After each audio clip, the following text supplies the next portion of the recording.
So if you turned on cable TV, why would you think Donald Trump's our president? Middle America, that's.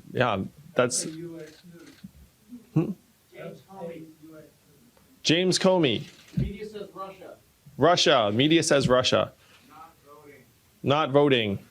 Electoral College. Facebook. Hillary Clinton. Emails. Racism. Right? Just some sort of stew or mixture, all pounded together. But I'm a numbers guy, and the numbers tell a very clear and distinct story. And who's the gentleman that said the Midwest?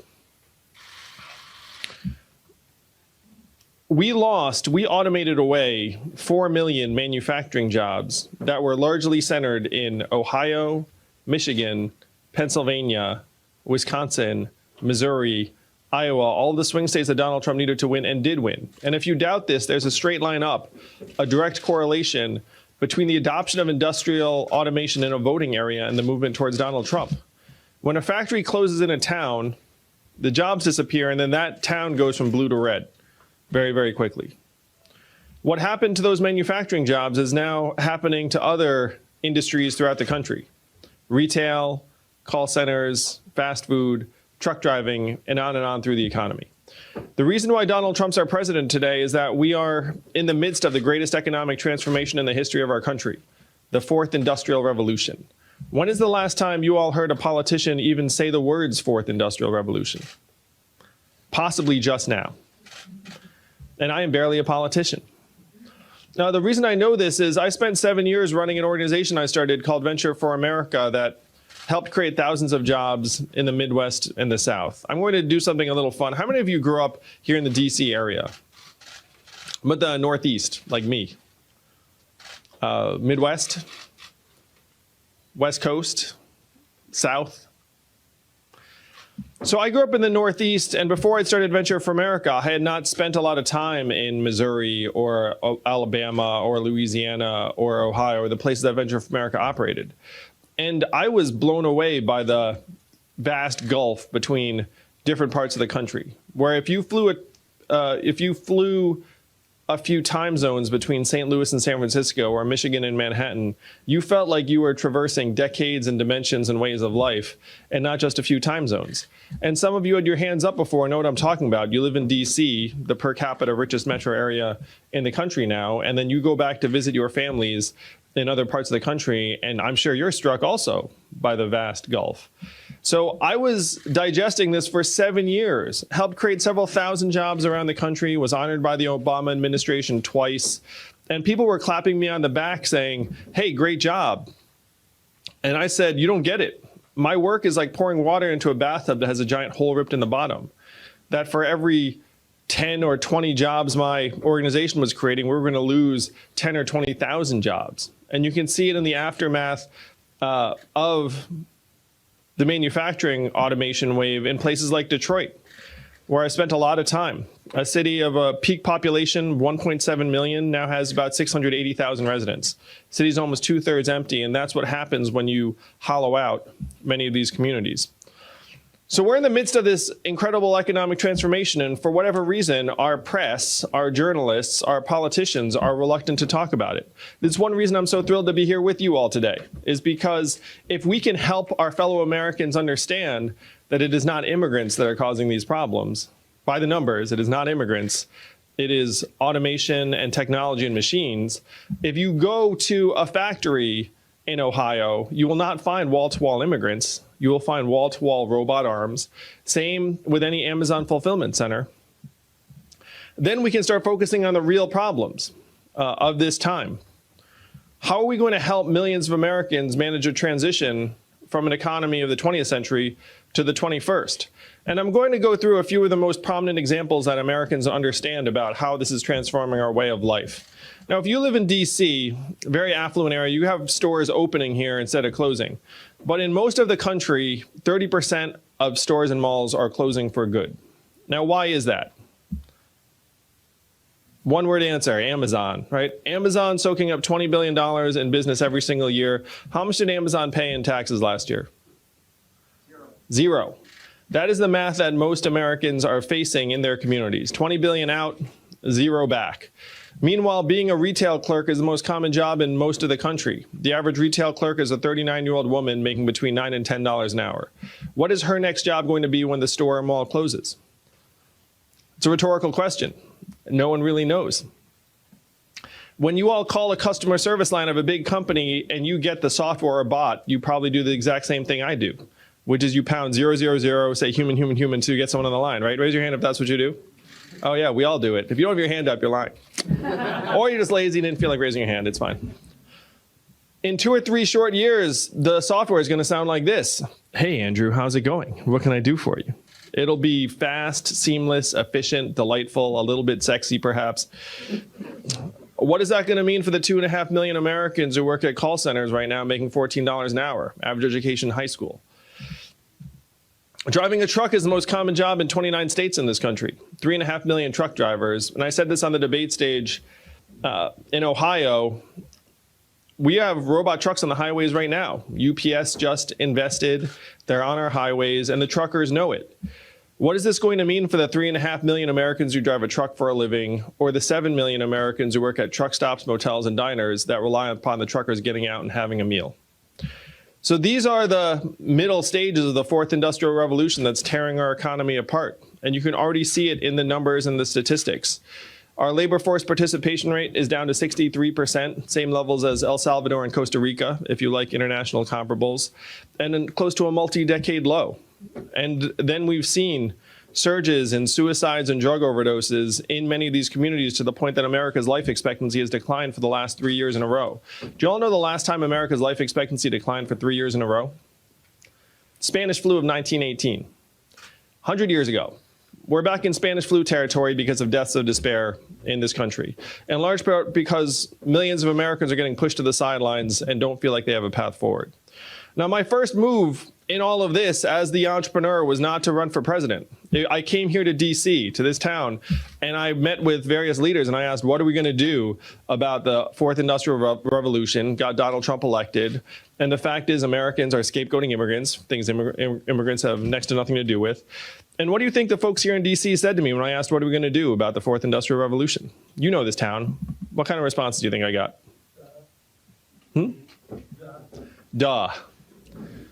No, that's not a DC response. Come on, you can do better than that. DC responses, number 1, we cannot talk about that. Number 2, we should study that further. And number 3, the most common response was, we must educate and retrain all Americans for the jobs of the future. Sounds very responsible. And I said, look, I took a look at the studies. You all want to guess how effective the government-funded retraining programs were for the manufacturing workers who lost their jobs in the Midwest? Ineffective. Throw a number out, sir.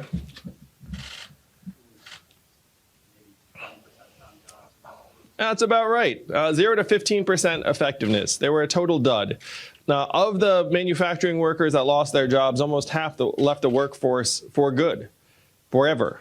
And of that group, about half filed for disability, which is one reason you saw disability rates skyrocket during this time. So when I said this to the folks in DC, I said, look, according to independent studies, we're terrible at retraining. You know what the next response was? I guess we'll get better at it. That is what passes for policy, unfortunately. And one person here in DC said something that sent me around the country. He said, look, Andrew, you're in the wrong town. No one here in Washington, D.C. will do anything about this set of problems because this is not a town of leaders. This is a town of followers. And the only way we will do anything about it is if you create a wave in other parts of the country and bring that wave crashing down on our heads. And I heard this and I said, challenge accepted. I'll be back with the wave. So I've been running for president now for over a year and have now raised millions of dollars, hundreds of thousands of donors. Our average donation is only $30, so my fans are almost as cheap as Bernie's. But there are a lot of them in the Yang Gang, and they know that we have to actually start solving the problems in Ohio, Michigan, Pennsylvania, Wisconsin, Missouri, Iowa to have a chance of moving the country forward and defeating Donald Trump in 2020. It's very hard to solve a problem if you don't actually know what that problem is. And instead of the potpourri from cable news, we have a very, very clear set of issues that's arising from the fourth industrial revolution, and it's now accelerating. It's now picking up steam. I spoke to a group of 70 CEOs in New York City, and I asked them, how many of you are looking at having artificial intelligence replace your back office clerical workers. Guess how many hands went up out of 70? All 70. They know what's happening. When you talk to business people, they understand that these are the incentives that they have, that we have, and that unfortunately we have to own up to the truth of the fact our capitalist system is not designed for our well-being. It's designed to maximize capital efficiencies. And increasingly, capital efficiencies will favor artificial intelligence, software, machines, and robots more and more than human beings. So the question is, how do you solve this problem? And one reason why folks in DC don't want to touch it is that people don't like to talk about problems they don't have a solution to. So if you're here today, you heard at some point that there's a candidate for president who wants to give every American $1,000 a month. And the first time you heard that, you thought it was a gimmick, too good to be true, sort of a joke, would never happen. But the truth is, this is not Andrew Yang's idea. Thomas Paine was for this at the founding of the country. He called it the citizen's dividend. Martin Luther King fought for it in the 1960s, called it the guaranteed minimum income for all Americans in his book, Chaos or Community, in 1967. And this is what he was fighting for the day he was assassinated in 1968. 1,000 economists endorsed this in the 60s. It passed the US House of Representatives twice under Richard Nixon. It was called a Family Assistance Plan. Came this close to being law. And then 11 years later, one state passed a dividend where now everyone in that state gets between $1,000 and $2,000 a year, no questions asked. And what state is that? Alaska. And how does Alaska pay for it? And what is the oil of the 21st century? Data, technology, self-driving cars and trucks, artificial intelligence. What they're doing for the people of Alaska with oil money, we can do for everyone in the country with technology money. A study just came out that said that our data is now worth more than oil. How many of you saw that study? How many of you remember getting your data check in the mail? Where did the data check go? It didn't get lost. It went to Facebook, Amazon, and Google, and the rest of these near trillion-dollar companies that are paying either zero or near zero in taxes. This is why we're looking around wondering where the money went. It's because the money is getting sucked up into the cloud along with our data, along with all of this value, and then we're chasing our tails with an archaic corporate income tax system that's not going to get anywhere near that level of revenue. One estimate said that self-driving trucks, reason why so many people want to automate freight so badly, the savings from self-driving trucks are estimated to be $168 billion a year. Think about that number for a second. And then think about 10 years from now, when the self-driving trucks hit the highways, how much of that $168 billion a year will fall into the hands of the American people? Next to none of it. We all know that. Because who's going to get the $168 billion a year? It's going to go to the bottom lines of various companies and various tech companies that are never going to show a profit. So they'll just look around being like, no tax is necessary here. And then they're... these are the economic realities that we're facing in the 21st century. This is why we are looking around wondering what the solutions are. So in that context, $1,000 a month actually becomes not just reasonable, it becomes vital. In Alaska, they call this the oil check, and they love it. We're going to call this the tech check, and everyone's going to love it. It's going to help make us stronger, healthier, mentally healthier, less stressed out. It's going to improve relationships, going to improve graduation rates, our workers' abilities to adapt and retrain, people to make meaningful decisions to help adapt for the future. This is the vision of the economy that we have to make real as quickly as possible. Instead of being a pipe dream, it's actually inevitable. It's one reason why futurists like Elon Musk have endorsed me and my campaign. One reason why it feels like we're not doing well, even though the numbers say we're doing great. How many of you were excited about GDP when you woke up this morning? And you said, I'm going to make a big contribution today. I can feel it.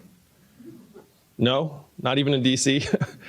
So GDP is at record highs, but also at record highs right now. Stress levels, financial insecurity, student loan debt, suicides, mental illness, drug overdoses, all at record highs or multi-decade highs. And again, our life expectancy is declining. So you have to ask yourself as a society, how many of you have actually run a business or organization? Imagine if that business or organization had the wrong measurements. How would it do over time? What are the three headline measurements the United States of America uses right now for its economic progress? GDP, headline unemployment rate, and stock market prices, right?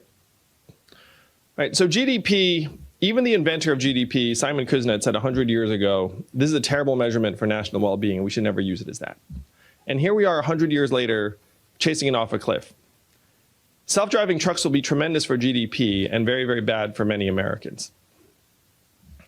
So if you're not excited about GDP, what actually would make you happy as people if I said this got better in your town?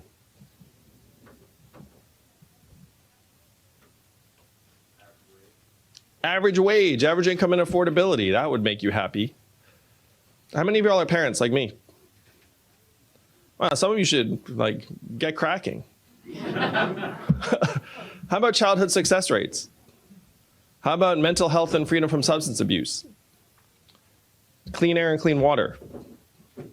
Health and life expectancy. Again, if it's heading the opposite direction of GDP, which is right? People's health or GDP. So we need to modernize our measures of economic progress. And as your president, it will be my joy to go down the street to the Bureau of Economic Analysis and say, hey, GDP, 100 years old, kind of out of date. We need to modernize it for a new era and include health and life expectancy, mental health, environmental quality. And I'll present this to our people every year at the State of the Union. I'll be the first president to use a PowerPoint deck at the State of the Union. Be like superimposed next to my head. We'll use some technology for it. The bottom 80% of Americans own about 8% of stock market wealth. Bottom 50% own about 0. So if you're cheerleading stock market prices, you're essentially tracking the fortunes of the top 20% of Americans. And the headline unemployment rate, it masks all of this weakness. It masks the fact that 90 million Americans have left the workforce. It masks the fact that 40 to 44% of recent college graduates are underemployed in a job that doesn't require a degree. It masks the fact that 94% of new jobs created in the United States are temp, gig, or contract jobs that don't have a meaningful path forward or healthcare benefits in many cases. The headline unemployment rate is essentially government malpractice at this point. So if you have these 3 key measurements, you have to modernize them as quickly as possible so that we're not caught in the trap we're in right now, which is that we're beating everyone over the head saying things are great. And then they're looking around their communities saying things don't seem so great. My kids don't have a future that's any better than mine. In many cases, it's worse. If I do send them to college, they're getting loaded up with record levels of debt. And yet you just keep cheerleading these economic indicators that have very little relationship to what's happening in my community. So these are the big changes we need to make as a country as quickly as possible.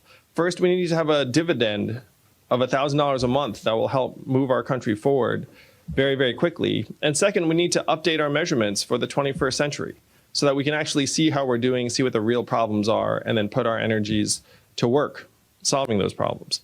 So hopefully after you spend a little bit of time with me and the platform, you understand how we have gone from total anonymity to 4th in national polls, how right now we're rising very, very quickly, where I am one of only 2 candidates in the field that 10% or more of Donald Trump voters say they would support in the general election. Think about that for a sec. What is the #1 criteria that Democratic primary voters have for the nominee? Beating Donald Trump. That's right.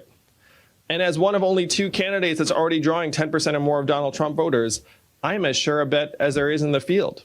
Democrats around the country are waking up to the fact that if I'm the nominee, we win the whole thing in 2020. And as more Americans discover that, you're just going to see the poll numbers go up and up and up. So hopefully this gives you some indication as to how the anonymous entrepreneur has come out of nowhere to make not just every debate stage, but also we're going to make history in 2020. Anyone betting against this campaign is going to look very much in the wrong come February when the voting starts. Because even the polls that show us rising don't indicate the core strength of this campaign. Many, many people who are coming out for Andrew Yang don't have landlines, don't respond to pollsters, aren't registered Democrats. I can't tell you how many thousands of people around the country have contacted us saying they're switching their campaign, their party registration so they can vote for us.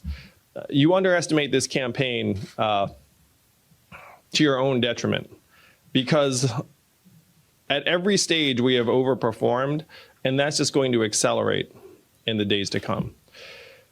Donald Trump's our president in part because he got some of the problems right. If you remember in 2016, what did he say? He said, we're gonna make America great again. And then what was Hillary Clinton's response? America's already great. You remember that? And that did not work out. He got some of the problems right, but his solutions are the opposite of what we need. His solutions were, we're gonna build a wall, we're gonna turn the clock back, we're gonna bring the old jobs back. We have to do the opposite of all of these things. We have to turn the clock forward. We have to accelerate our economy and society as quickly as possible. We have to evolve in the way we think about ourselves and work and value. And I'm the ideal candidate for that job because the opposite of Donald Trump is an Asian man who likes math. Thank you very much, everyone. Let's make America think harder and make history together in 2020. Thank you all. Are all y'all paying attention? Automation gonna sweep the nation unless we get him in. Andrew Yang, 2020 freedom dividend. Climate change is real again. Science rules. Teachers bring a home some bread. Medicare for every citizen. That's nice. Andrew Yang, 2020 freedom dividend.